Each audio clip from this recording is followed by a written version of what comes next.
भारतीय इतिहास में ऋग्वैदिक काल पूरी तरह से समाप्त हो चुका। उत्तर वैदिक काल में मैंने उत्तर वैदिक कालीन अर्थव्यवस्था बताई थी, है ना। उत्तर वैदिक अर्थव्यवस्था में पढ़ा चुका हूँ। उसमें मैंने बताया था कि उत्तर वैदिक काल में खेती में लोहे का प्रयोग होने लगा। इसके चलते उत्पादन में बहुत ज़्यादा बढ़ोतरी हुई और इसके चलते अर्थव्यवस्था में अन्य परिवर्तन हुए थे। आप पीछे जाके वीडियो देख सकते हैं। आज के चैप्टर में, आज के वीडियो में हम उत्तर वैदिक कालीन राजनीतिक व्यवस्था, उत्तर वैदिक कालीन राजनीतिक जीवन का अध्ययन करेंगे। ठीक है, लगातार परिवर्तन हो रहे हैं। जैसे जैसे आप आगे के काल में जाएंगे, उत्तर वैदिक काल के बाद 6ठी शताब्दी ईसा पूर्व, है ना, फिर महापद्मनंद का काल, घनानंद का काल, उसके बाद सिकंदर का आक्रमण, फिर मौर्य साम्राज्य, पूरे भारत पर एक राज्य, है ना, एक छत्र राज्य। अभी क्या है, ऋग्वैदिक काल में छोटे छोटे कबीले थे, है ना, जमीन का महत्व नहीं था, राजा क्या था, केवल अपने कबीले का मुखिया हुआ करता था। उत्तर वैदिक काल में क्या हो गया, कृषि में लोहे का प्रयोग हुआ, उत्पादन बढ़ा, कृषि में उत्पादन बढ़ा तो भूमि का मूल्य बढ़ गया, भूमि का महत्व बढ़ा तो उस पर दावा करने वाले लोग आए। अब राजा कबीले का मुखिया नहीं रह गया, बल्कि एक प्रदेश पर शासन करने वाला राजा बन गया, क्षेत्र पर शासन करने वाला राजा बन गया। इसी के साथ साथ राष्ट्र और राज्य की संकल्पना का उद्भव हुआ। राज्य क्या होता है, इसका उद्भव सबसे पहले उत्तर वैदिक काल में हुआ, है ना।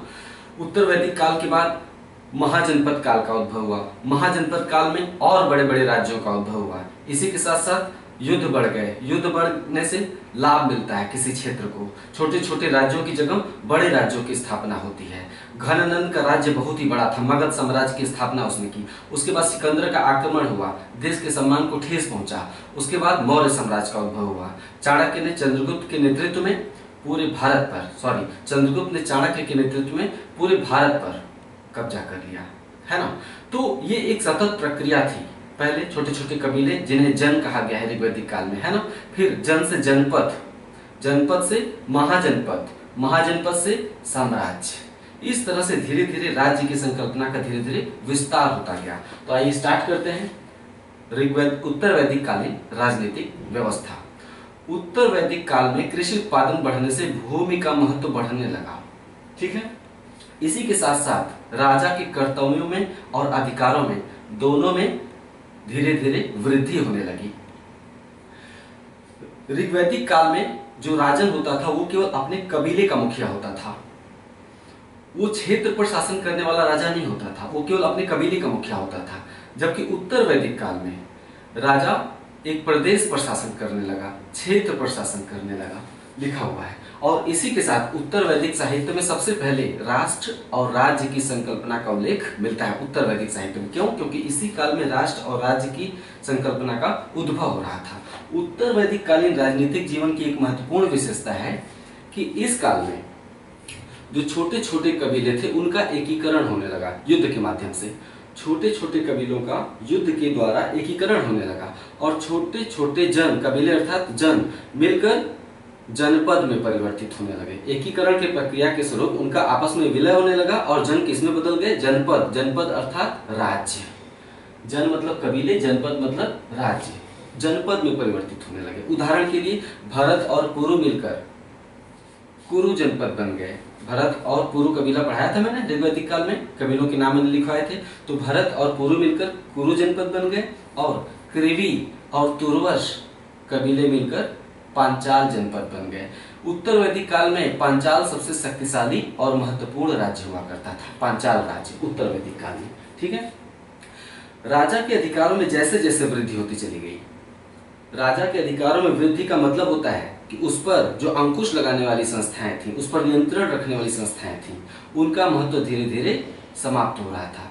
जो ऋग्वैदिक कालीन कबालाई राजनीतिक मान्यताएं थी, कबीलाई राजनीतिक संगठन थे, वो अब नहीं रहा। अब राजा ताकतवर राजा था, वो एक बड़े प्रदेश पर शासन करता था। तो कबीले वालों का जो नियंत्रण था, सभा समिति में कबीले के लोग ही तो भाग लेते थे, तो कबीले वालों का नियंत्रण राजा पर धीरे धीरे कम होता चला गया और राजा धीरे धीरे बंधनों से मुक्त अर्थात शक्तिशाली होता चला गया। नेक्स्ट, ऐत्रेय ब्राह्मण में राजा की इसी शक्ति को दर्शाने के लिए, राजपद को महिमा मंडित करने के लिए, ऐत्रेय ब्राह्मण में हम राजा और राज्य की दैवी उत्पत्ति का विवरण पाते हैं। ऐत्रेय ब्राह्मण में राजा और राज्य को दैवी उत्पत्ति का परिणाम कहा गया है, मतलब देवता की कृपा से राजपद प्राप्त होता है, ऐसा उल्लेख ऐतरेय ब्राह्मण में मिलता है। संकेत आप समझ रहे हैं, क्योंकि राजा धीरे धीरे शक्तिशाली हो रहा था। ऐतरेय ब्राह्मण में इतना ही नहीं, ऐतरेय ब्राह्मण में पांचों दिशाओं में, भारत की पांचों दिशाओं में राज्य करने वाले अलग अलग राजाओं के नाम मिलते हैं। फिर से रिपीट कर दूं, ऐतरेय ब्राह्मण में भारत में अलग अलग दिशाओं में 5 प्रकार के राज्यों और उन पर शासन करने वाले 5 प्रकार के राजाओं के नाम मिलते हैं। उदाहरण के लिए उत्तर में शासन करने, उत्तर मतलब हिमालय की तरफ, है ना, उत्तर मतलब हिमालय की तरफ, दक्षिण मतलब आंध्र प्रदेश तमिलनाडु की तरफ, इस तरह से समझिएगा। उत्तर में शासन करने वाले राजा को भोज कहा जाता था, दक्षिण में शासन करने वाले राजा को विराट कहा जाता था, पूर्व में शासन करने वाले यानी मगध, बिहार, बंगाल के क्षेत्र में पूर्व में शासन करने वाले राजा को सम्राट कहा जाता था, पश्चिम में शासन करने वाले राजा को स्वराट कहा जाता था, यानी उत्तर में विराट, दक्षिण में भोज, पूर्व में सम्राट और पश्चिम में स्वराट। और मध्य देश में जो राजा शासन करता था उसे राजा ही कहा जाता था। मध्य देश मतलब भारत के बीचों बीच वाले क्षेत्र में, उसे राजा कहलाता था। यह भी कहा गया है कि जो राजा इन 5 पर अधिकार स्थापित करे, यानी एक छत्र साम्राज्य स्थापित करे, उसे एक राट कहा गया है। जो राजा इन 5 पर अधिकार करके एक छत्र साम्राज्य स्थापित कर ले, उसे एक राट कहा गया है ना। साहित्य में महापद्मनंद को पहली बार एक राट कहा गया है। किसको? महापद्मनंद को। उसने एक बड़े साम्राज्य की स्थापना की थी, लेकिन वो बाद की बात है। महाजनपद काल, जब आप 16 महाजनपद पढ़ेंगे तो आप देखेंगे कि सभी आपस में लड़ भिड़ रहे हैं और धीरे धीरे मगध साम्राज्य सबका आपस में विलय करता जा रहा है। फिर 16 महाजनपदों में बाद में मगध सबसे शक्तिशाली होता चला गया और बाकी के महाजनपद उसी में मिलते चले गए। ओके, ठीक है, ये दोबारा पढ़ाने की जरूरत नहीं है, यहां तक तो मैंने बोल ही दिया। एक बात और बोलूं कि राजा की शक्ति में वृद्धि होती गई तो राजा अपनी शक्ति को दर्शाने के लिए, उसका दिखावा करने के लिए, अपनी शक्ति का दावा करने के लिए बड़े बड़े यज्ञ करने लगा। राजा जो था उत्तर वैदिक काल में बहुत बड़े बड़े यज्ञ करने लगा, जो कई कई दिनों तक चलते रहते थे, है ना। तो इस तरह से किए जाने वाले जो महत्वपूर्ण यज्ञ थे, राजसूय यज्ञ, अश्वमेध यज्ञ सबसे महत्वपूर्ण और शक्तिशाली यज्ञ था। ये राजा की शक्ति की दर्शाने के लिए ही किया जाता था। राजा की साम्राज्य को बढ़ाने के लिए, उसकी शक्ति को दर्शाने के लिए, शक्ति और प्रतिष्ठा को बढ़ाने के लिए किया जाता था अश्वमेध यज्ञ, राजसूय यज्ञ, अश्वमेध यज्ञ, वाजपेय यज्ञ और अग्निष्टोम यज्ञ। ये सभी कहीं न कहीं से राजा की शक्ति को बढ़ाने के लिए थे, है ना। अब राजा की शक्ति धीरे धीरे बढ़ रही थी। ऋग्वैदिक काल की तरह राजा केवल कबीले का मुखिया नहीं होता था, जनस्य गोपा, जन की रक्षा करने वाला कहलाता था उस समय, है ना। अब राजा केवल जनस्य गोपा नहीं रहा, बल्कि धीरे धीरे सम्राट होता जा रहा था। ठीक है, हालांकि अभी सम्राट शब्द का उल्लेख अभी नहीं मिलता है। ठीक है, तो यहां तक मैंने बताया 5 प्रकार के राज्यों के नाम मिलते हैं। अथर्ववेद में एक राजा परीक्षित का उल्लेख आया है। राजा परीक्षित का उल्लेख सबसे पहली बार कहाँ आया है? अथर्ववेद में। उसे मृत्यु लोक का देवता कहा गया है। कहाँ का? मृत्यु लोक का। शतपथ ब्राह्मण में राज्याभिषेक के अवसर पर राजसूय यज्ञ किए जाने का उल्लेख मिलता है। पता चलता है शतपथ ब्राह्मण में कि राजा का राज्याभिषेक राजसूय यज्ञ के माध्यम से संपन्न होता था। राज्याभिषेक मतलब जब राजा पहली बार राजपद, राजगद्दी धारण करता है और उसका तिलक होता है और विधिवत उसे राजपद प्रदान किया जाता है, तो वो जो क्रिया थी राजसूय यज्ञ के माध्यम से किया जाता था, है ना। रत्नी, राजा के जो उच्च पदाधिकारी थे, राज्य के उच्च पदाधिकारियों को रत्नी कहा जाता था। ऋग्वैदिक काल में भी यही कहा जाता था। शतपथ ब्राह्मण में 12 प्रकार के रत्नियों का उल्लेख मिलता है। सबको रटना बहुत जरूरी नहीं कि 12 कौन कौन से थे, नाम उसका लिख के याद करिए, जरूरी नहीं है, वहां से सवाल नहीं उठते हैं। जीएस में मैं सिर्फ वही पढ़ाऊंगा जहाँ से सवाल उठते हैं। बेवजह के फालतू के फैक्ट लेने से कोई फायदा नहीं है ना। बस इतना जान लीजिए कि शतपथ ब्राह्मण में 12 प्रकार की रत्नियों का उल्लेख आया है। नेक्स्ट, राजसूय यज्ञ जब होता था, तो राजसूय यज्ञ जब राजा का राज्याभिषेक होता था राजसूय यज्ञ के माध्यम से, तो उस दौरान एक रत्न हविषी अनुष्ठान होता था बीच में। रत्न हविषी अनुष्ठान के दौरान राजा रत्नियों के घर जाता था, उन्हें रत्न बलि प्रदान करता था, कुछ आभूषण। घर जाकर रत्न बलि या उनके प्रति सम्मान का दिखावा करता था, सम्मान प्रदर्शित करता था। किसके घर जाकर? रत्नियों के घर जाकर। किस अवसर पर? रत्न हविषी अनुष्ठान के अवसर पर। रत्नहविषी अनुष्ठान कब होता था? राजसूय यज्ञ के दौरान होता था। नेक्स्ट, राजा का एक नाम, इस काल के साहित्य में राजा का एक नाम विषमत्ता भी मिलता है। इसलिए क्योंकि इस काल में उत्पादन चारों वर्णों में, समाज में पढ़ाऊंगा, अभी मैं उत्तर वैदिककालीन समाज पढ़ाऊंगा तो वहां ये बातें बताऊंगा। चारों वर्णों में उत्पादन का दायित्व तो किसका था? वैश्य वर्ग का था। सबसे ज्यादा उत्पादन कौन करता था? वैश्य वर्ग, है ना। ब्राह्मण धर्म के रक्षक थे, क्षत्रिय राज्य के रक्षक थे, और उत्पादन के लिए उत्तरदायी जो वर्ग था वो था वैश्य वर्ग। वैश्य वर्ग उत्पादन करता था तो राजा टैक्सेशन किस पे करेगा? कर किस पे लगाएगा? वैश्य वर्ग पे। तो राजा वैश्य वर्ग से भारी मात्रा में कर वसूलता था, इसलिए राजा का एक नाम क्या पड़ गया? विषमत्ता, यानी विष पर, वैश्य पर वज्रपात करने वाला एक तरह से, ठीक है। तो राजसूय यज्ञ के अलावा इस काल में दूसरे राजा की शक्ति को बढ़ाने के लिए, प्रदर्शित करने के लिए अन्य यज्ञ भी किए जाते थे, जैसे अश्वमेध यज्ञ, वाजपेय, अग्निष्टोम। अश्वमेध यज्ञ सबसे महत्वपूर्ण था। उत्तर वैदिक काल में अश्वमेध यज्ञ सबसे महत्वपूर्ण होता था। ये राजा की शक्ति और प्रतिष्ठा से संबंधित था, शक्ति और प्रतिष्ठा का द्योतक था। कैसे? अश्वमेध यज्ञ के दौरान एक घोड़ा छोड़ा जाता था राजा का, बिना किसी लगाम लगाए, बिना किसी सवार के खुला छोड़ा जाता था।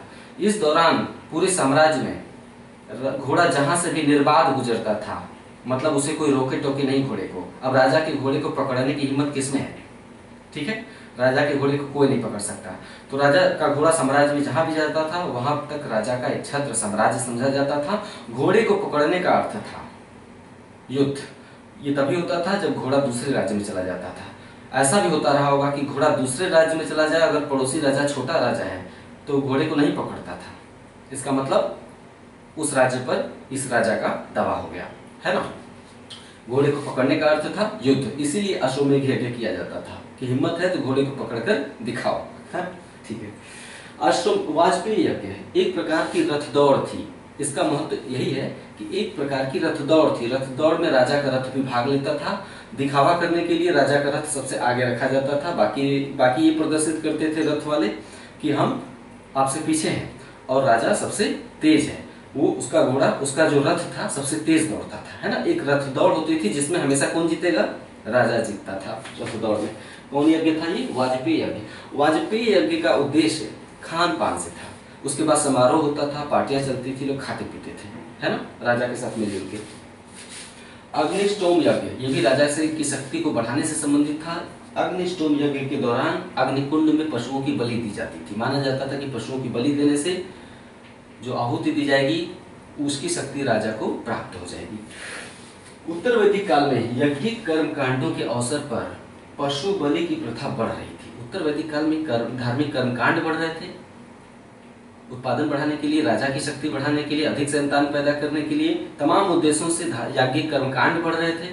और कर्मकांडों के साथ साथ बेचारे पशुओं पर आफत आ रही थी। पशु बलि की प्रथा बहुत तेजी से बढ़ रही थी। यज्ञिक कर्मकांडों के लिए, खान पान के लिए पशुओं की बलि चढ़ाई जा रही थी।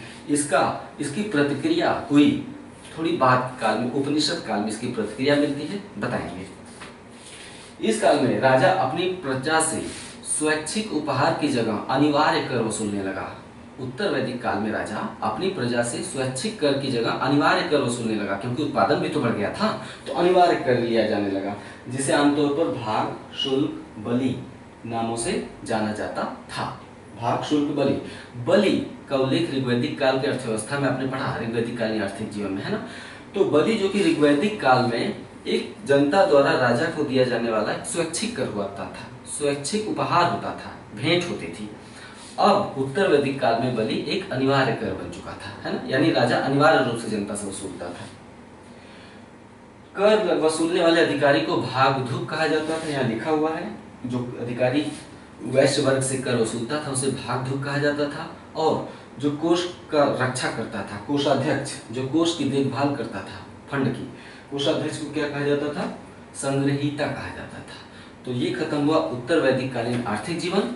इसके बाद उत्तर वैदिक समाज और उत्तर वैदिक कालीन राजनीतिक जीवन ही हुआ, आर्थिक जीवन तो पहले ही हो चुका है। इसके बाद होगा उत्तर वैदिक समाज, उत्तर वैदिक धार्मिक जीवन।